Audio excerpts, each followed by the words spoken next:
welcome, podcast listeners. It is episode number 420. Yeah, 420 blazer. You couldn't even get through the sentence. It's that ridiculous. It is, yeah. It is episode number 420, 69, lol, of the Fret Talk podcast. You are here with your hosts, Mr. BudgetPedalChap, that's me. Woo! You are here with Mr. Lee, Padabadabadoo. Mr. Lee. Mr. Lee. Boss Lee.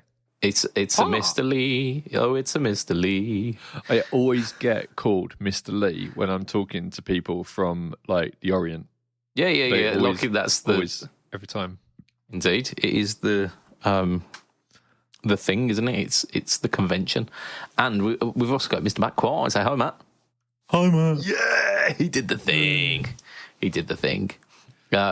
How are we, gentlemen? We've got a cacophony of people today.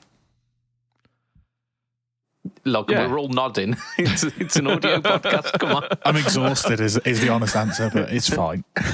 Yeah, absolutely. I mean, we do 10-hour shifts and then we come to do a podcast. Middle-aged man. I'm way past my middle age. We have family. Yeah. I'm in my 30s. I'm way past middle age. I'm middle-aged. Yeah, for the expectation. I'm older than you, so shush.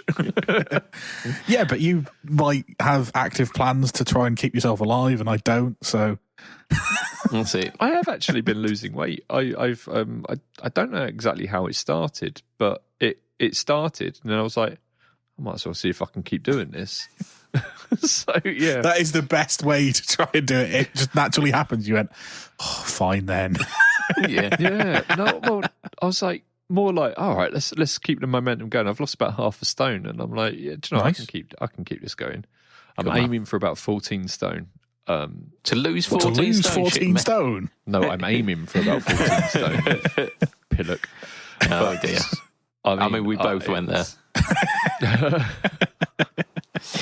Right, that was a plural pillock. Yeah, indeed. Yeah, it's much like cum, isn't it? It's its own plural.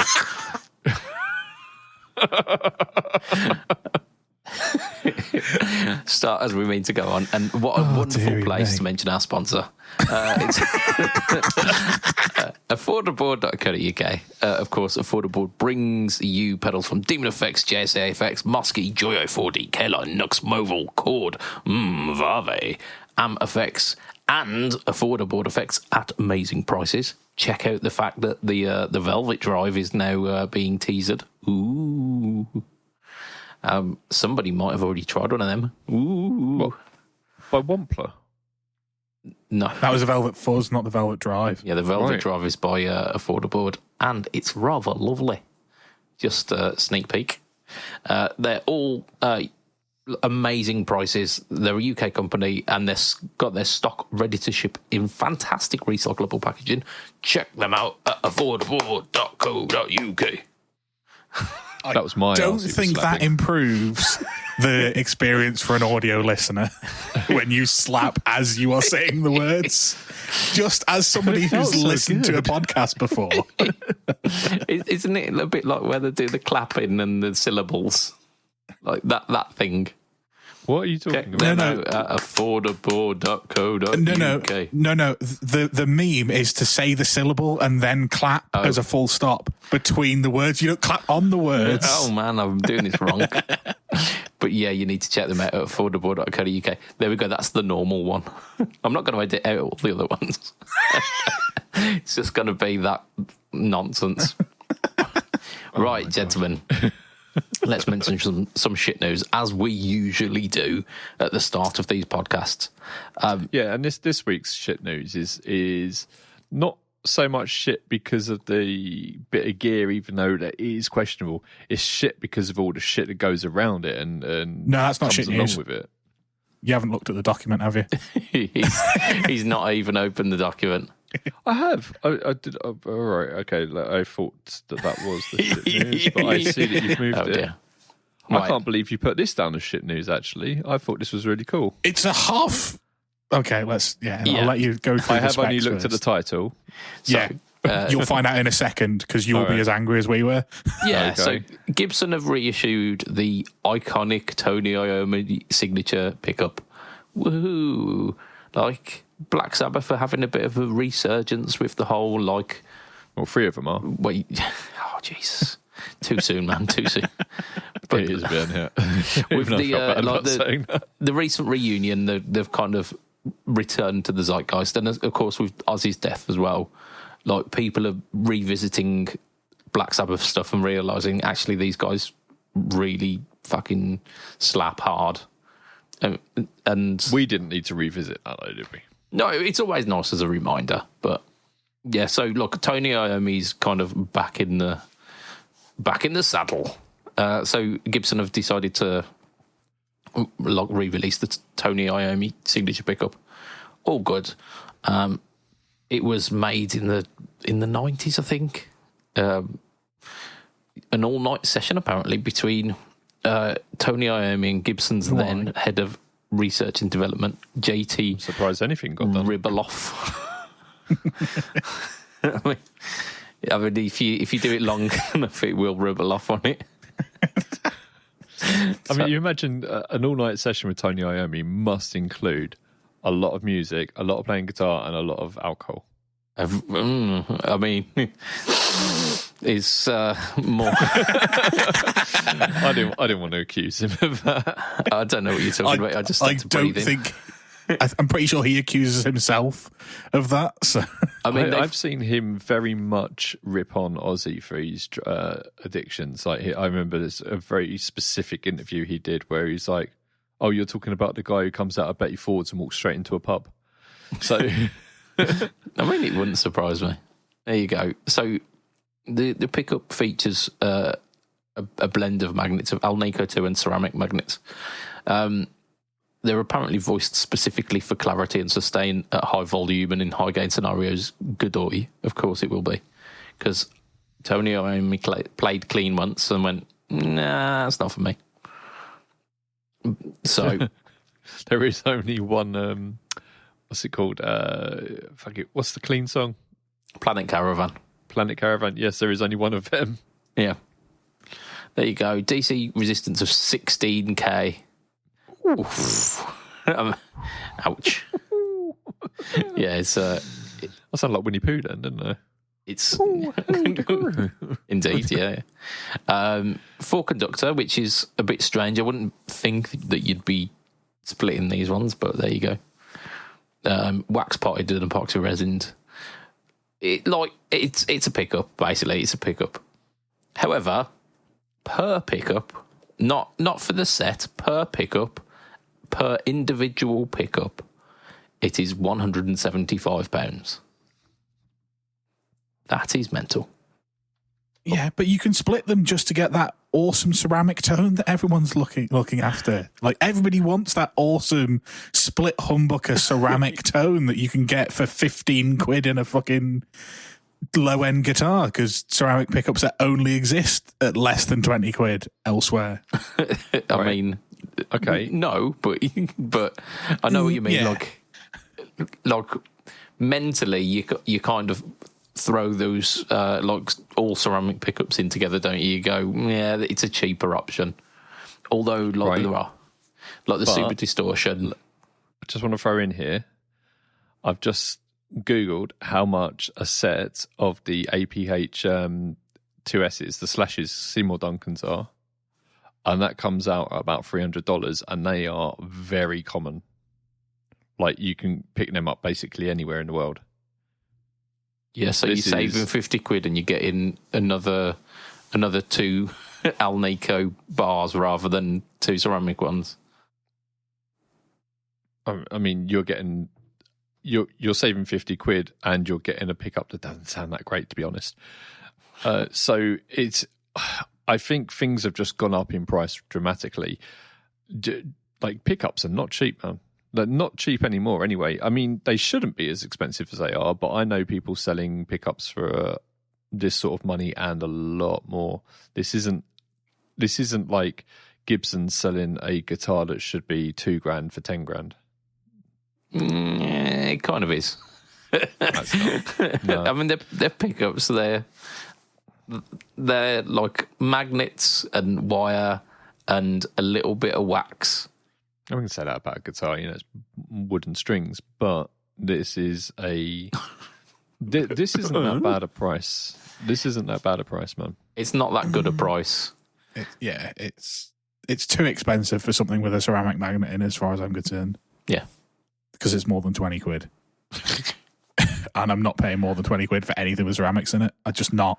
I've never heard a ceramic pickup sound good. And even if these sounded good, I'd be angry that they've put cheap materials in it and still charge me what I would pay for a proper pickup with real materials in it rather than cheap materials. Yeah. Boo to this sort of thing. Don't agree. I mean, the reason why it's got plastic on it. I mean, plastic's not expensive. Oh, okay. I mean, this is what I'm saying, but it still does the job, doesn't it? It's like, I don't know what your point is there. Are you trying to bamboo? So long as it does the job and it's been specifically made to do that job, then cool. Yeah.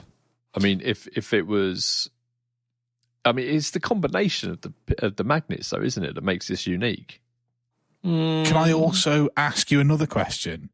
When you think of a Tony Iommi SG, what pickups does it have in it? Paths. Nah, P90s. Yeah. When you think of that, yeah. So it's not even the pickup sound. It's not even the pickup from the guitar that you're thinking of. Yeah, the Jade Custom. Or JD, sorry. Yeah. It's... So, yeah, like, as far as I'm concerned, it can get to fuck. Yeah. And give me some P90s. I'd bet you that wouldn't tone. be. And if he's worked like a night on these... Yeah, a night filled with guitar, filled with copious amounts of alcohol. Sorry, I've got a thing there. Terrible what cocaine if he's addiction, listening, man. Oh dear! I mean, they did a song called Snowblind, and then in the middle of it just went cocaine. Just in case you weren't wondering about the thinly veiled euphemism. And then they've got Sweet Leaf as well. At least he didn't actually just do a song called Cocaine. Like, I mean, it's pretty fucking close, isn't it? Yeah. I mean, but Cocaine, the actual song, Clapton is like bang on the nose there, and he. It's up the nose, okay. It's was it T-Bone Walker or something? That JJ Cale. JJ Cale. I knew something about blues that you did. There's never ever happened before. Have that. It's a cover. Yeah, it is. Yeah, it's a JJ Cale song. Yeah, and it's also in a different key from the original. The original's in C, and he plays it in E. Yeah, that's because C is for cocaine. E is for Eric Clapton because the world revolves around him. That's probably why you did it. Yeah, almost certainly. I mean, when you've got everyone walking around saying, he's God because he's a great guitarist, and there's loads of people saying that. Even when I was growing up, that was a common thing for people to say. Yeah. I mean, that's got to go to your head, hasn't it? Yeah, almost as much as the...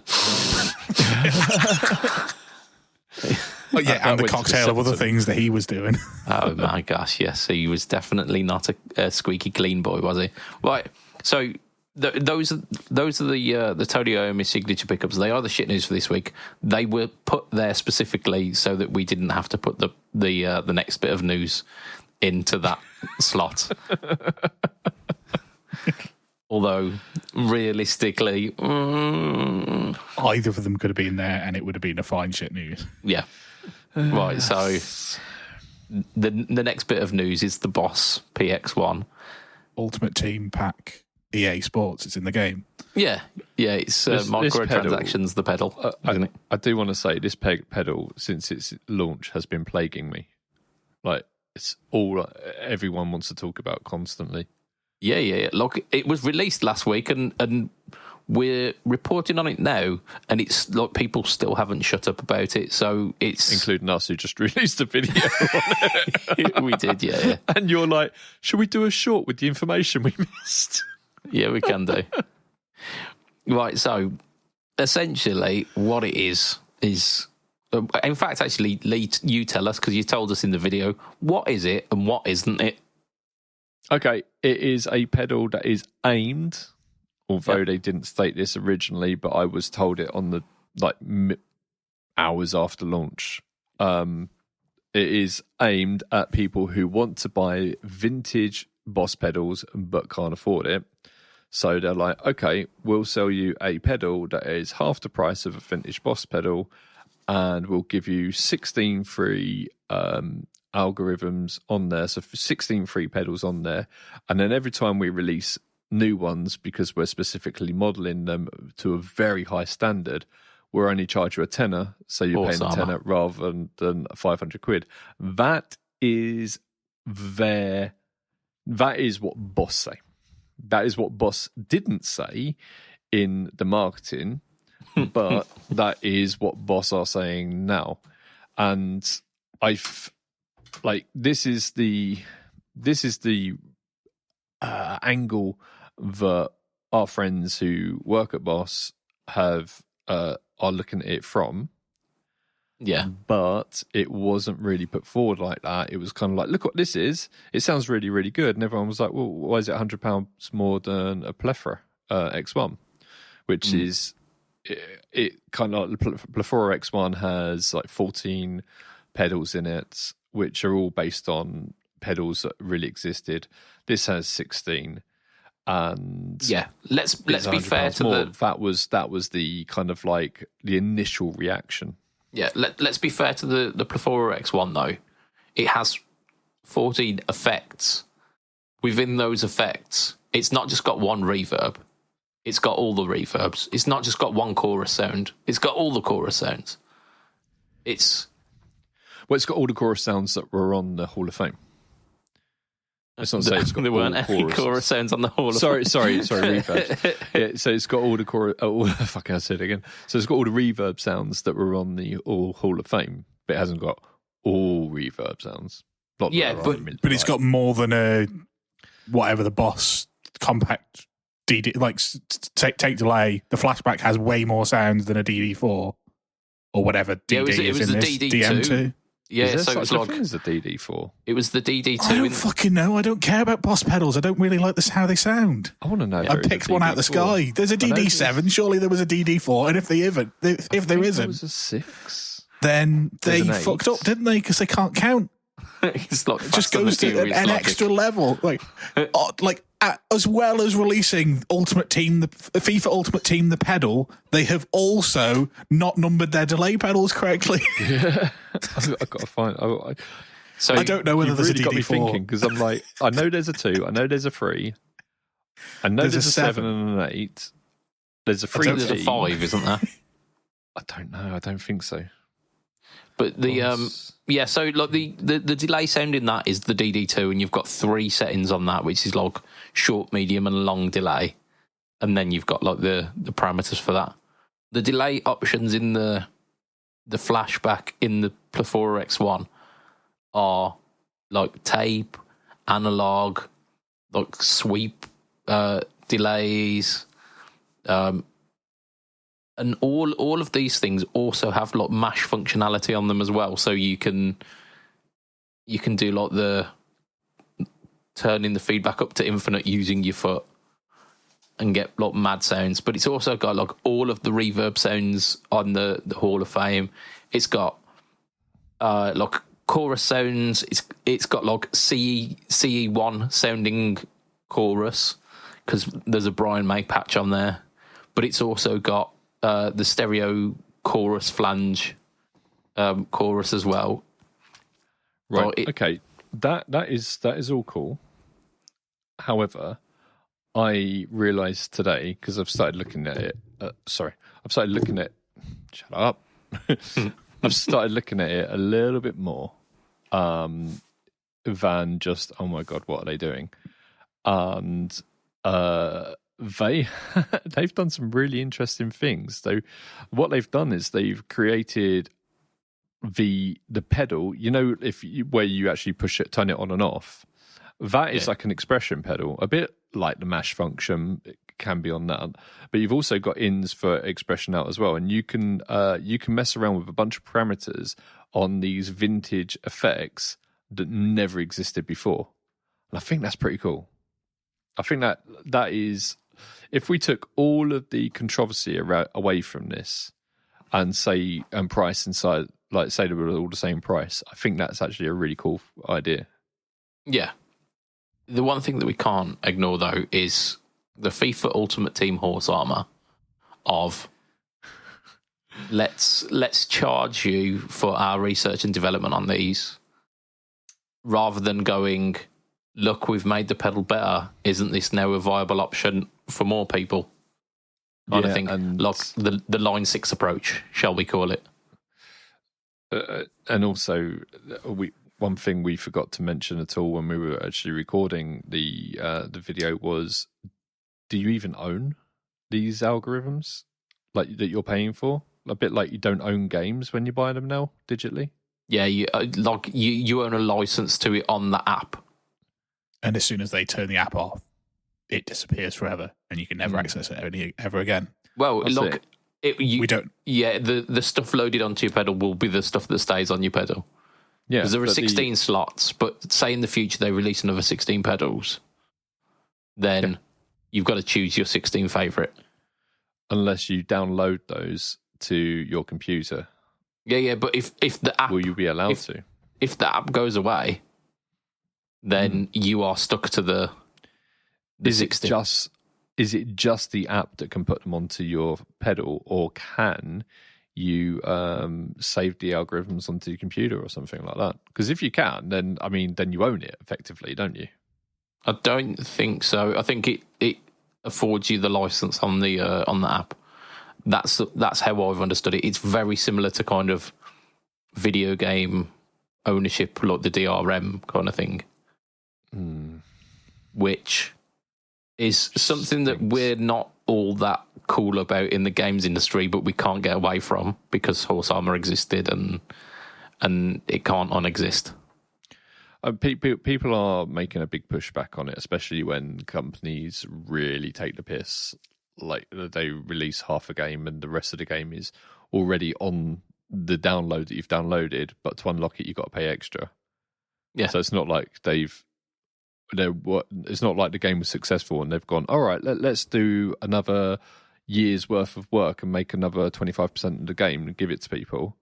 It's already there and you've bought it. And then they're like, yeah, if you want to unlock it all, you've got to pay more, mate.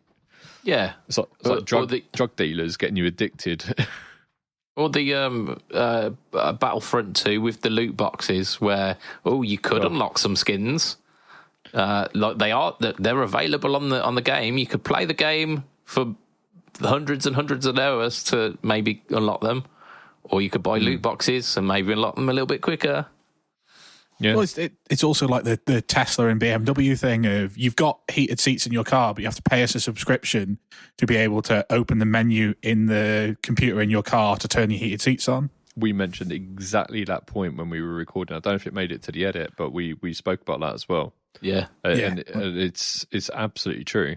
Like when we were all talking about this, someone we all know said, "Oh, you guys should stop getting so upset. Like, if you want more things, you have to pay for it. Like, if I want the proper lights if I want the full features of the lights in my Volvo, I have to pay more." And I was like, "All right, you bend over and take it, but I'm not gonna." Yeah, it shouldn't be the case. If my Volvo has those lights, I should have the option to switch those lights on.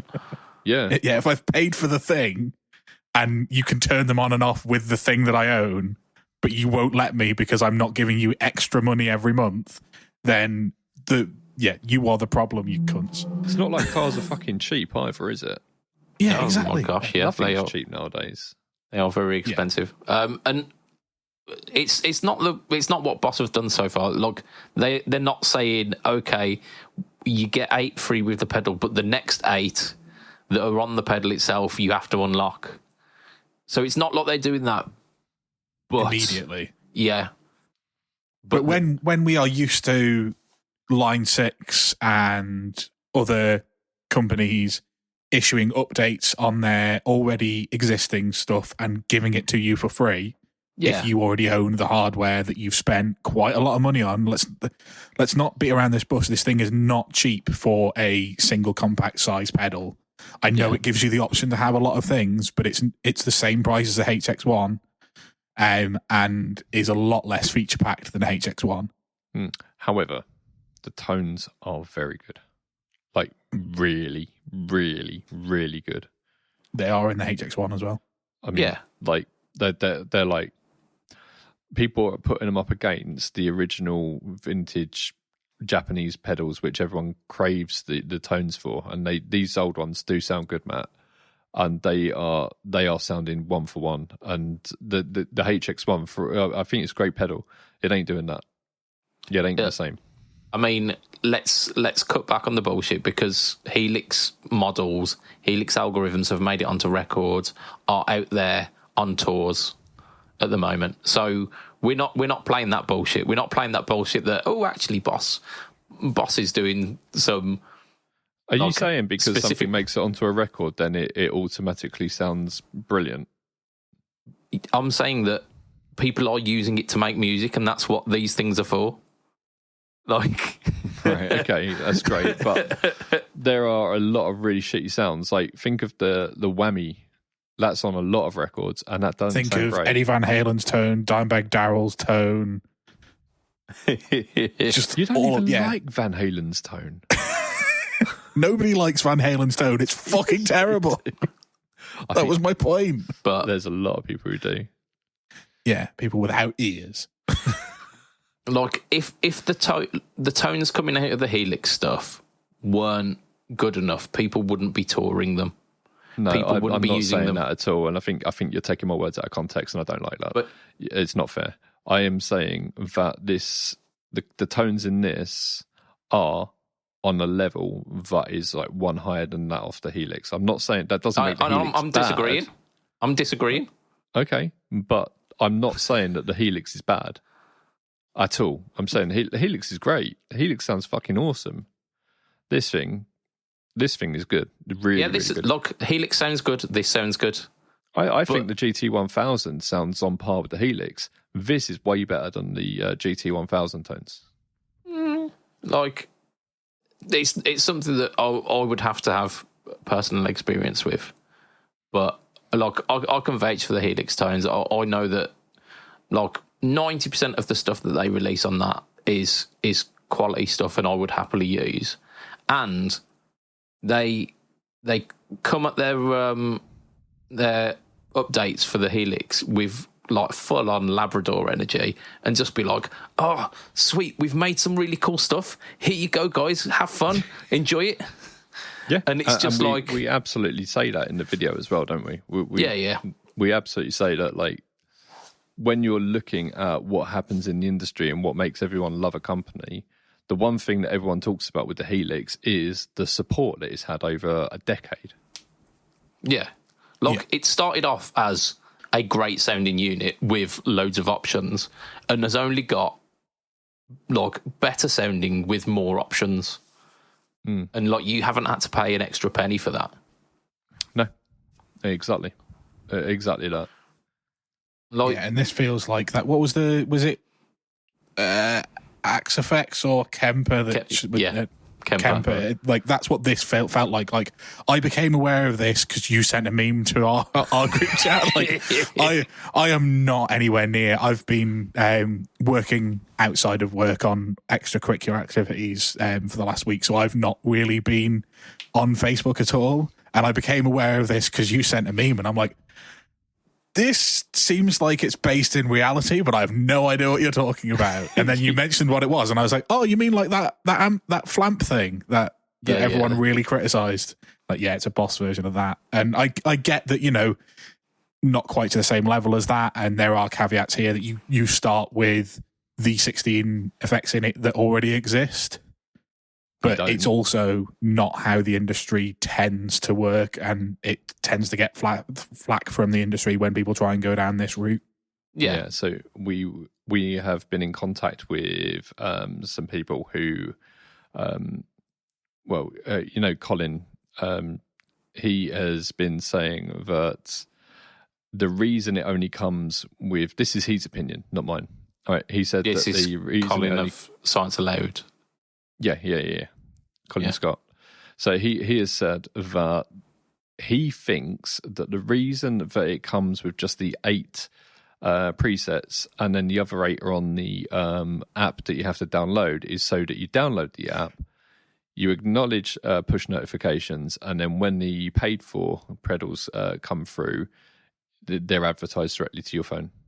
And he doesn't like that. He said that that's insidious. That was his own words. Now, whether that's true or not, whether that was intentional or not, the outcome is the same. Yeah. If you allow push notifications, If you do, definitely don't. Vehemently, I vehemently am pressing the. In fact, what I tend to do if I've downloaded an app is go into the settings to make sure that I haven't accidentally done it when I'm skipping through all the stuff at the start, because I don't even let my social medias send me push notifications anymore. Nope. Because I have a problem with not ignoring them. And the best way to not ignore them is to not let them happen. Yeah, if for you don't most know apps, but if it's a company that I like, I'm like, all right, then you can send me information about things. So, like the Boss tuner, everyone gets a lot of news through that. I don't, because I don't have the push notifications on because it drove me insane. Look, I don't have the tuner app. Like, I just use clip-on tuners, which don't advertise to me. That's the point. Do you know what? That app actually drains your battery, and I used it today, so you've just reminded me. Cool.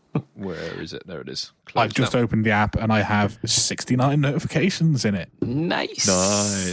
Let's have a on look. episode 420. Get in. I'm going to have to open the fucking app again now. Yeah. I think like it might not be it might not be Boss's intention. It wasn't Bethesda's intention to open up the floodgates to like the penny pinching era of game industry, and it might not be Boss's intention to do that, but it's definitely it's a line, isn't it? And if we cross that line, then we can't go back.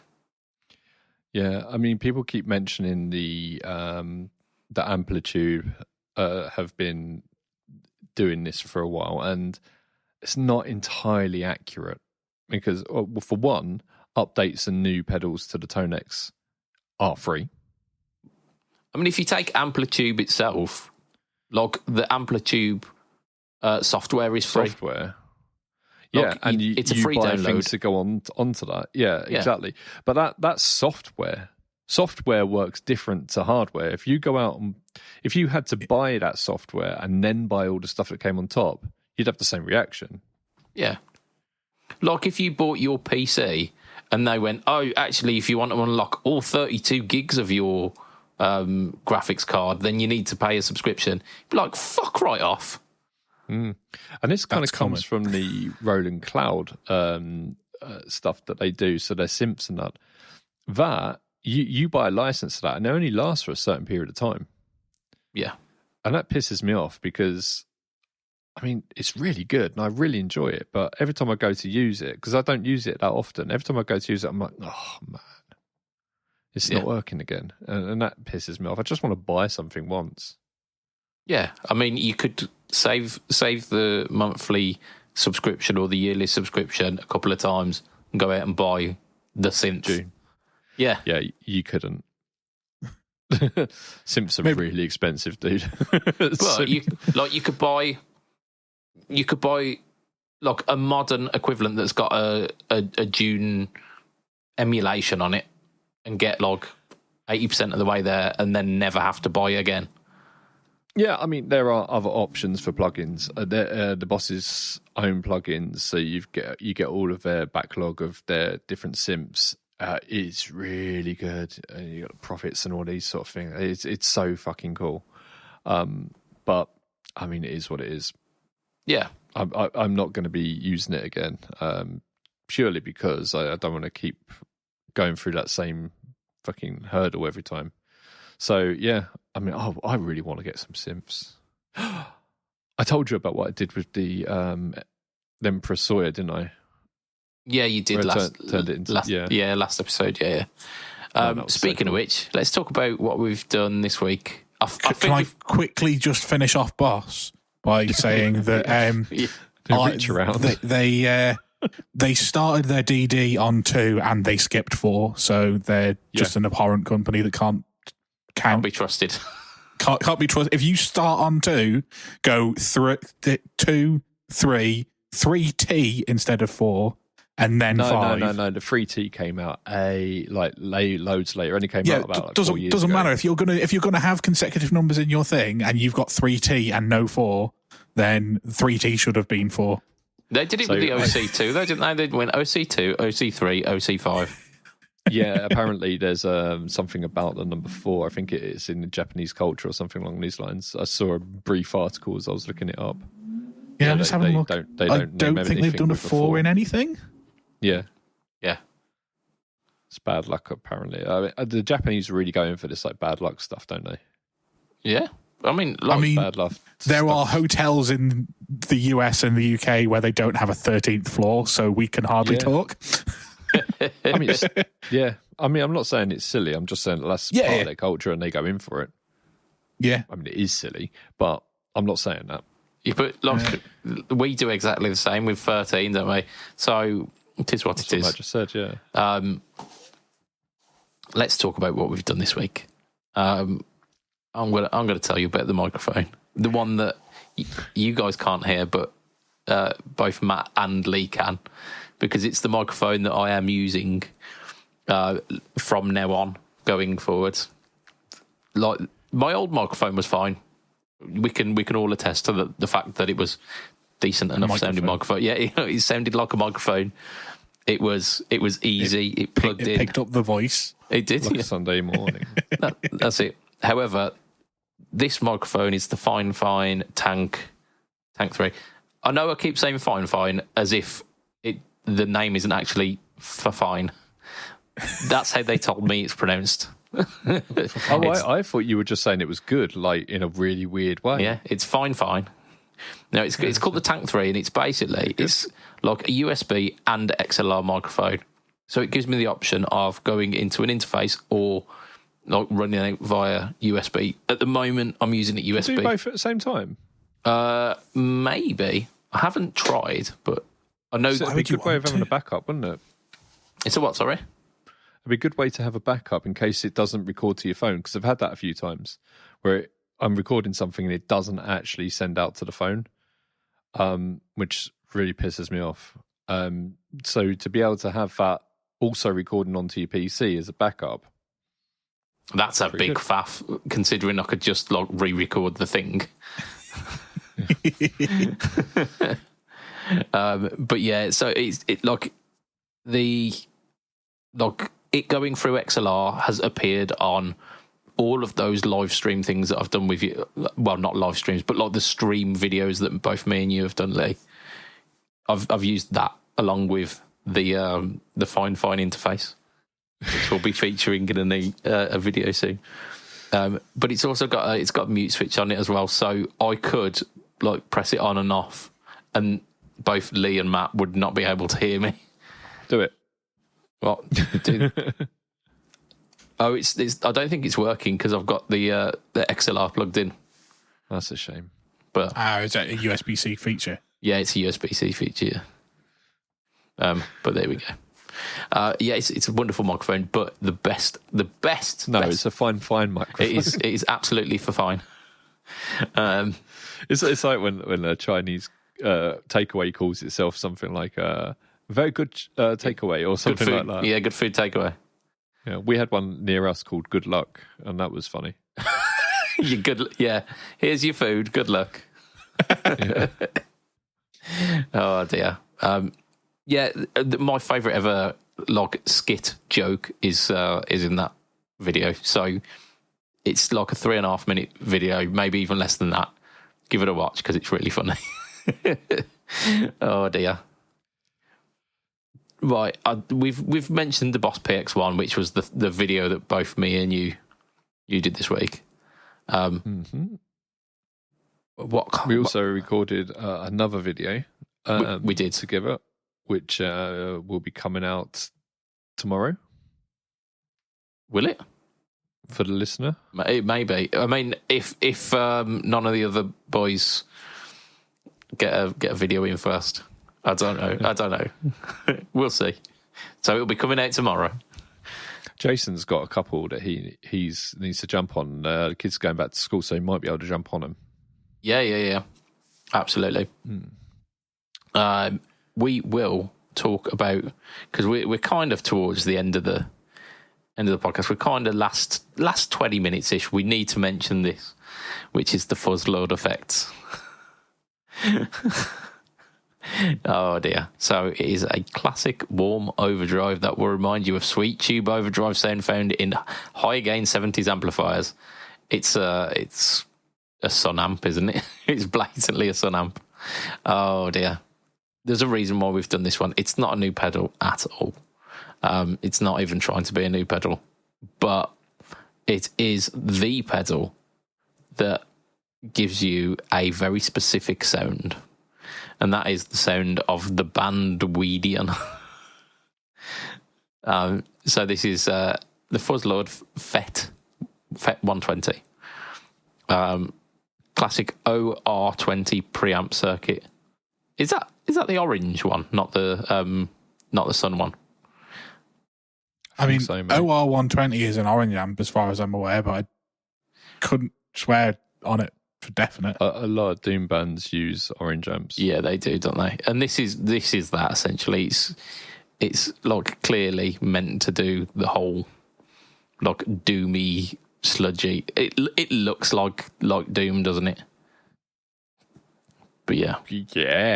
I mean, look at the graphic on it. Like that's an album cover for weed bands, isn't it?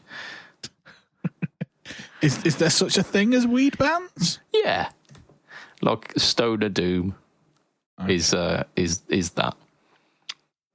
I have a something that is tangentially related to this we can talk about.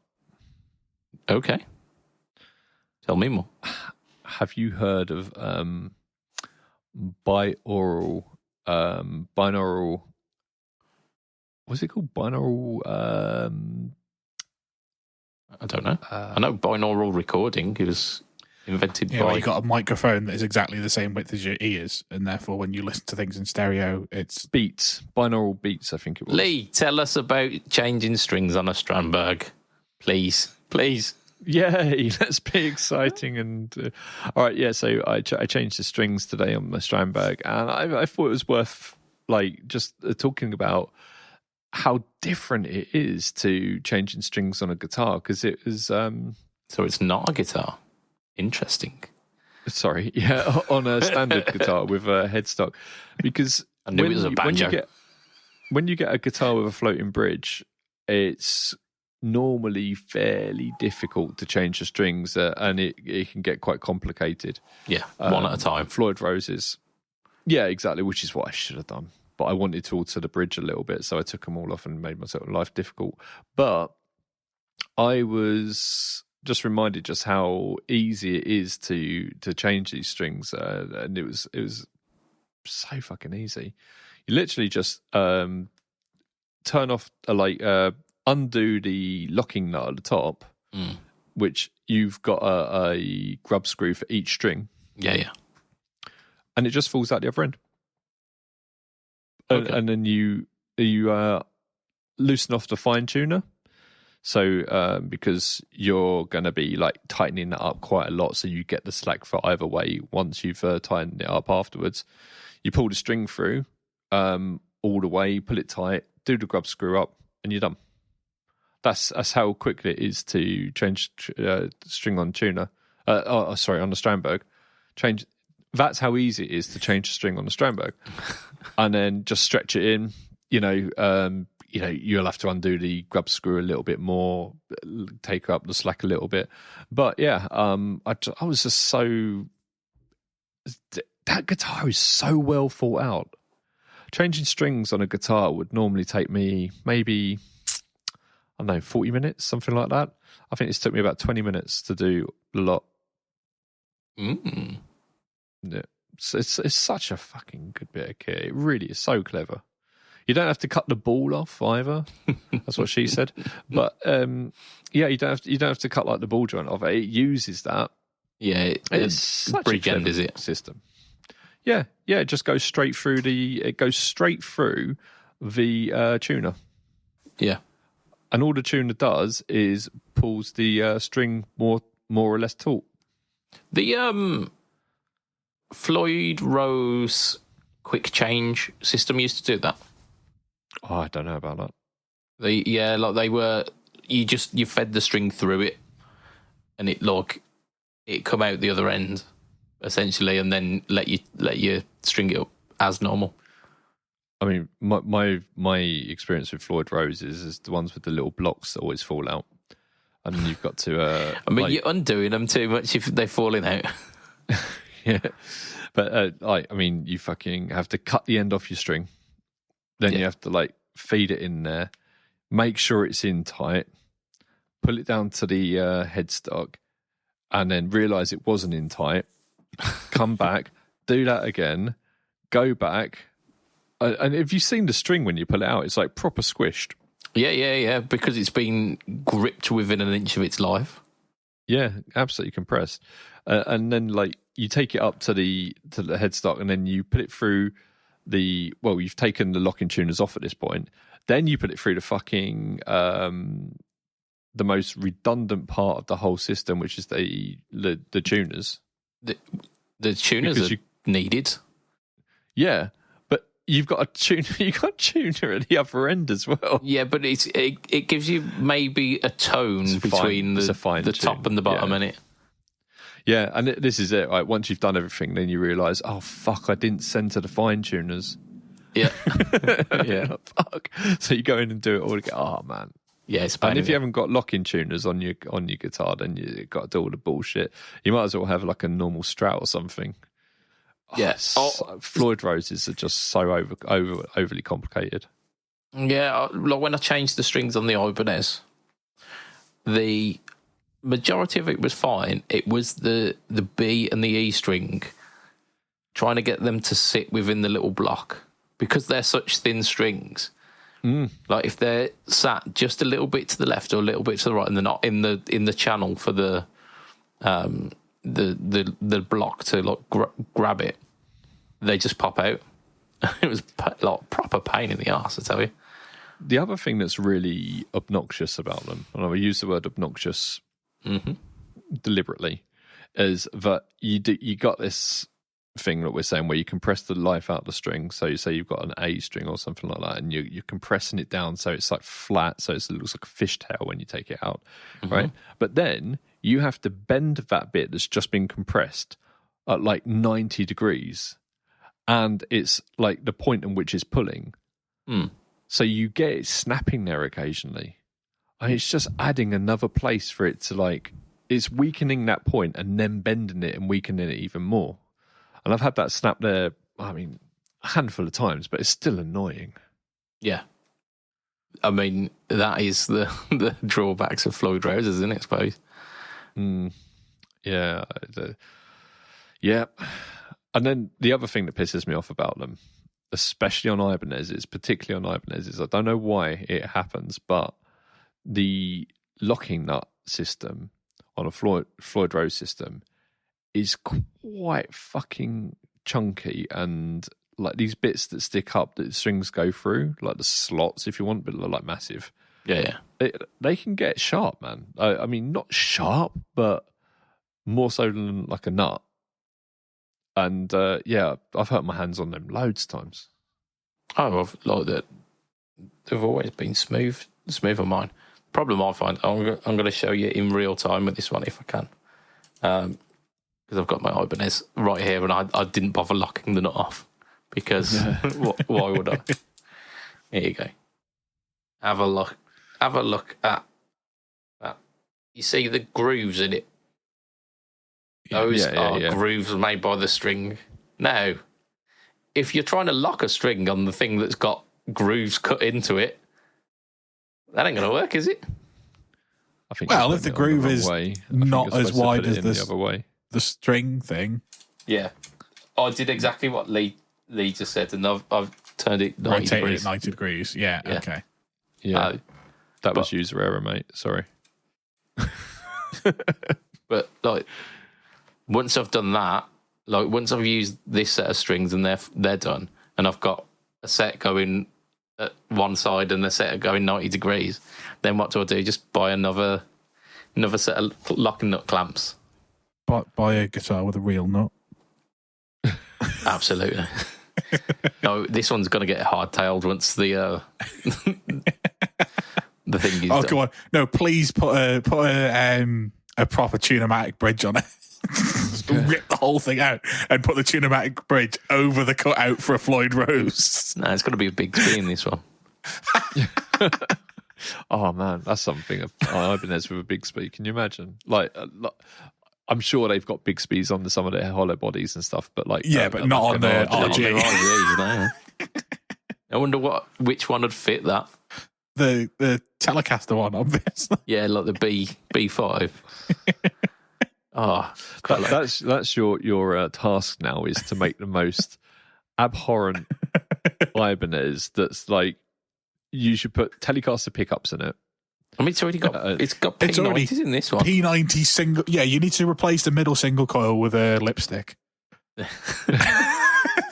Jeez, yeah. No, just put it in the end. Just put a lipstick in the end at the 40. Well, what's the angle? Whatever the angle is, and and then put a Bigsby on it. Put Les Paul knobs on it. Rip all the frets out and go for some skinny tools. Oh dear, no. I like the frets on this one. Up until the 12th fret, and then go scalloped. Jeez, no, I'm not going to like purposefully ruin my Ibanez. As it stands at the moment, it's got like it go viral for all the wrong reasons. Yeah, like it's PSP pickup layout, and that's fine. It's a blues machine Ibanez. Install a PSP into the back of the guitar like a Chaos pad. Yeah, PSP. What you could do as well, right, is you could make it like DIY headless. Oh, fuck no. No, paint the headstock like camouflaged. And just tell people it's headless. Yeah, what you on about? It's got no head. Oh dear. And then put like some sort of badge that looks like it's like really out of place, like the RAC badge that you used to see on the front of like cars and stuff like that. On it. Like you're trying to make me ruin my guitar, and this is not going to happen. I can tell you. I can tell you. Like it was my third ever guitar. This was. It's been with me this long. I'm not about to ruin it by. I mean, I will ruin it by putting a Bigsby on it. Let's be for real. Like build a pedal into it, like people do sometimes, but do it with like a really unuseful pedal. Like a buffer. Like a tuner. Yeah, buffer. Yeah, like loads of different switches on it, but it just does a buffer. No, get a Vox wah on there that's controlled by the whammy bar. Oh dear. Yeah, build a wah into it. It sounds like something Chibson would make up, doesn't it? Yeah. To be fair, they probably have. Right, I think that is probably where we should wrap the podcast for this week, because we have devolved into silliness now. What are you talking about, devolved? We've leveled up. We've evolved into silliness. We're trying to level up your guitar, man. My Ibanez. Right, I'm going to extend a thank you to our listeners. That's you lot. You are lovely, lovely people who aren't trying to ruin my guitar. Not the same can be said about these two. So I'm going to extend a thank you to affordable.co.uk, who check them out. Go on the socials, because the Velvet Drive is happening. There is also maybe another one that's coming out that I think Lee might really like. But I'll wait until the announcement of that one comes out, because it's Is it a synth? it's two synths. No, I'm not. I'm not letting anything out the back. We're going to also extend a thank you to our Patreon backers who, for as little as $2 a month, you can be part of that crew. Just it's Patreon/FretTalk.money. I don't know. I don't know what it is. Patreon.com/FretTalk, I think it is. And you'll find like the certain tiers. All of them do the same thing. Like for as little as $2 a month, you can be part of the Patreon crew, and you get your name shouted out on each and every episode, and you get shout it then. Actually, shout it. No. Well, then don't lie. Don't lie. I mean, liar. Okay. Isn't he a fibber? I'm not a what is it, like a Scottish harp? Are you being racist now? Not a Scottish harp. I can't take him anywhere, honestly. Oh dear. Honestly. Yeah, that's your nickname, isn't it? Honestly, Scotland. Honest as a 5-pop note. Adam Yeomans, huge erection. Mike Coxlong. I said that wrong, didn't I? Mike Oxlong, Gary Goldencock, Fletch, Brian Goer, Diabetes Foot, Jason Wharton, and Gareth Brand are all diamond geezers. Indeed. Of Chevtone Effects, of Fletcher Pickups, of the Tone Jerks podcast, the Second Button podcast, and the Off the This Rail isn't podcast. Handmaid's Tale. Of PBOD or Jason Wharton 82. There you go. You dropped those. If you're gonna do it properly. There you go. You got your stuff. If you want to catch me online, I am Mr. Budget Pedal Chap. Before me, Instagram, Facebook, YouTube, Threads, the other one, Blogspot. All of them are at BudgetPedalChap /BudgetPedalChap.BudgetPedalChap. I don't know. If you find one of them, you'll find them all because they kind of interlink between each other. This week, obviously, I released the video for the fine microphone. Yes. But the no talk or tone for this week is, of course, the insert pedal here. I've not recorded it yet. We're doing it on a Tuesday night at the moment, so I've not done. I'm behind schedule. Lee, where can we find you?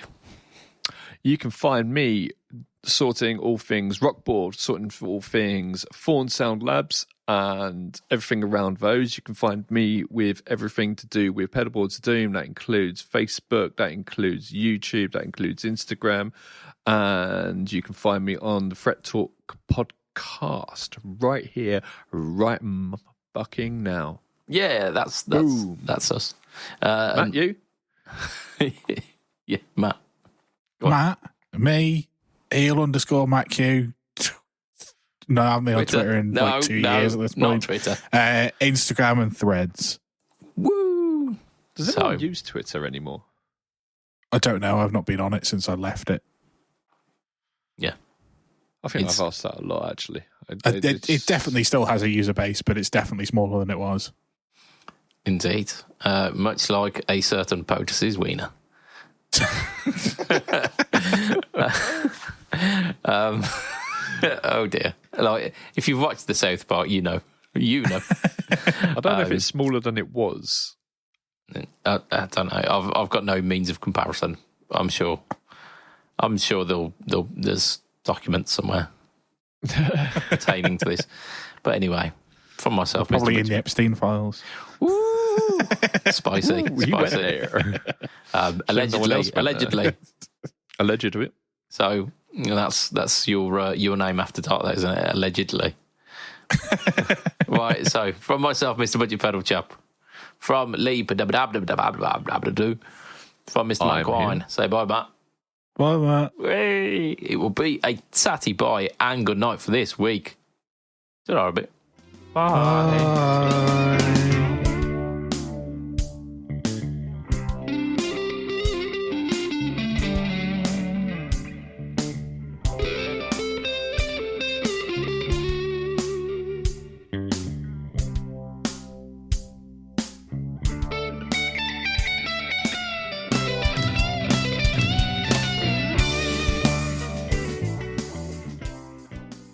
I replaced my rooster with a duck.